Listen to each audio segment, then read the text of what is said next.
So, how do you know the quality of your eggs if you're trying to conceive? Is there a way for you to know if you have great eggs or if there are some issues with your eggs? Let's talk about it in this video.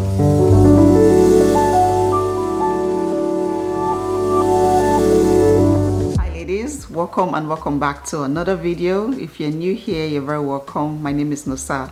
So today we want to talk about your eggs. For women trying to conceive, the quality of egg is a major factor for successful conception, but it is also the hardest to evaluate on your own. Unlike some other health issues that come with clear physical signs like PCOS, prolactin issues, thyroid issues, hormonal imbalance, you can see the outward sign that something is wrong. But your egg quality does not come with any physical outward sign. You may not be able to tell that anything is wrong with your eggs until you start having difficulty when trying to conceive. So in today's video, I am going to share some signs of poor egg quality you should look out for or you should be aware of when trying to conceive. And I think this is very important to help you understand and determine a solution if that is something you are experiencing. The first one obviously is difficulty getting pregnant. If you have been trying to conceive for over a year and you are under the age of 35, if you have also been trying to conceive for over 6 months and you are over the age of 35, then there's obviously a problem. Maybe you have done several testing, you have taken several fertility treatments and nothing seems to be working. Maybe you're also experiencing a lot of miscarriages. You are able to conceive, but then you lose the pregnancy. Maybe your doctor has even diagnosed you with unexplained infertility. Then it is time to investigate your egg quality. It is time to see your ovarian reserve, because like I said at the beginning of this video, the quality of your egg is probably the most important thing, to determine a successful conception. Another very common sign is miscarriages. Poor egg quality often lead to abnormalities, and that can affect the development of the embryo.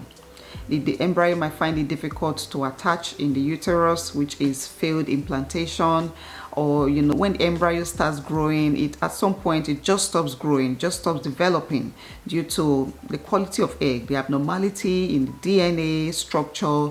So if you're experiencing recurrent miscarriages, it might be due to the quality of the eggs that you are producing.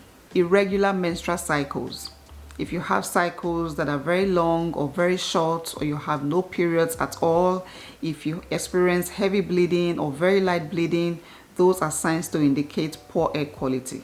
If you experience a consistent shift in your menstrual cycle length, especially if your cycle starts to shorten less than 24 days, that could be a subtle sign that your hormone levels are changing, which is also a sign that your egg quality is declining. Irregular cycles can also suggest that ovulation is inconsistent and issues with egg maturation.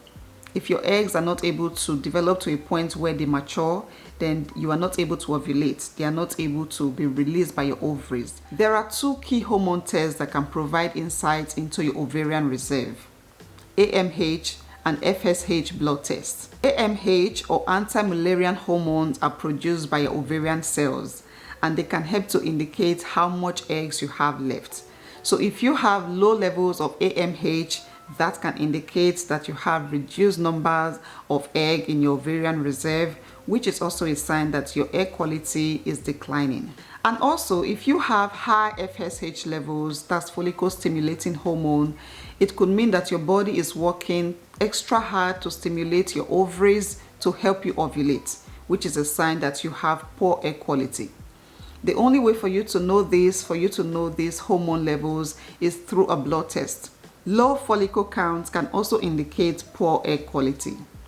It is typically diagnosed through an ultrasound exam called an antral follicle count. This exam counts the number of follicles that are 2 to 8 millimeters in diameter in each of your ovaries. If you have 10 or more follicles, that is considered as normal. If you have between 5 to 8, that is considered as low follicle count. And anything 4 or fewer, if you have 4 or fewer follicles in an ovary, that is considered as diminished ovarian reserve. Low levels of estradiol can also indicate a deficiency in egg quality. Estradiol is a hormone that plays a major role in menstrual cycle and egg maturation. if you have low levels of this hormone, that can affect the quality of your eggs and make it difficult for you to conceive. So now let us see some common causes of poor egg quality.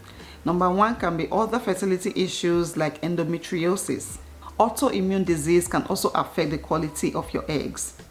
Autoimmune disease occurs when your body's immune system mistakenly attacks its own healthy tissues and organs. When this happens, it can lead to chronic inflammation, damage in ovarian follicles and eggs. It can interfere with hormone production and even cause your immune system to create antibodies that attack or target your reproductive tissues. Another one, which I'm sure you can guess, is age. Age is an important factor that affects egg quality. A woman's egg quality and overall fertility starts to decline after the age of 35 due to an increase in abnormal egg production. Your egg quality can also be impacted by your lifestyle habits like smoking, drinking, stress, obesity, or poor diets, all of which can affect hormone levels, which further affects your egg quality. Okay, before we talk about treatments, I want to emphasize that it is important to first get a diagnosis. Like I mentioned before, some key hormone tests like AMH and FSH, which are blood tests, can help to determine your ovarian reserve and your egg quality. You can also do an intra-follicle test, where an ultrasound will count and measure your follicles, ovarian reserve testing, and estradiol testing. These are all tests that you can do to determine the quality and state of your ovarian reserve and your eggs.